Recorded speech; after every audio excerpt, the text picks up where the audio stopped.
Now, this process of taking a number, you saw here I started with 5, then 4, then 3, then 2, then 1, and it, I kind of went through the entire possibility. I went all the way down to 1. I went through all of my books. That sort of pattern is actually fairly frequently repeated when we start dealing with these counting problems. So much so that we actually have a specific notation that we use when we have that pattern. We call this factorial. And so factorials are what we get when we take the general notation we use is an exclamation mark for factorial. In some instances, I've heard people call these bangs, or I don't know, you might call them something else. I'm going to call them factorials. So n factorial, if we took some number and we took the factorial of it, that's the same as saying that number times 1 minus that number times another. You decrease and you go all the way down to 1. So we saw this in the example we just saw as 5 factorial. This would be 5 times 4, this is 5 minus 1, times 3, that's 5 minus 2, times 2 times 1. You just keep going until you get to 1. And your calculator actually has a key to do factorials. I'll actually create another quick, another couple videos to show how to do these on the calculator quickly. All right, so 5 factorial is that. 3 factorial, this is what, 120. 3 factorial is 6.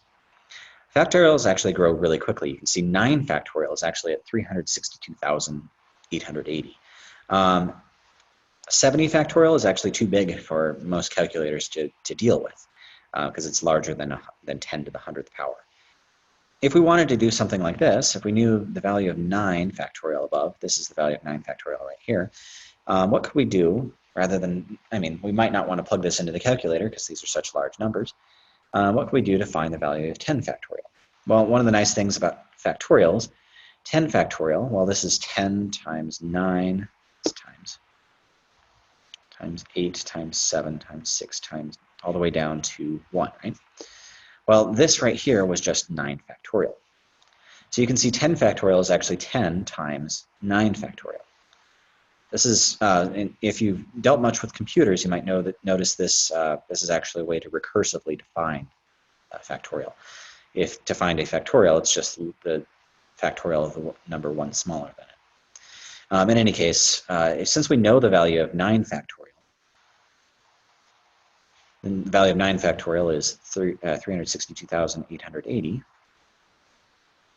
Well, the value of 10 factorial is 3,628,800. I just tacked a 0 on because I'm multiplying by 10.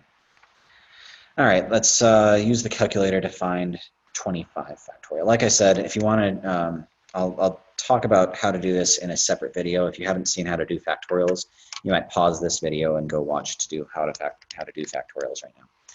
In any case, on this calculator, it's in math. So I'm going to do 25 math over to probabilities, do factorial, 25 factorial.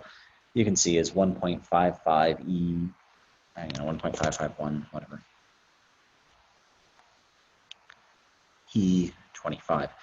This particular notation on the calculator, this is how the calculator deals with scientific notation.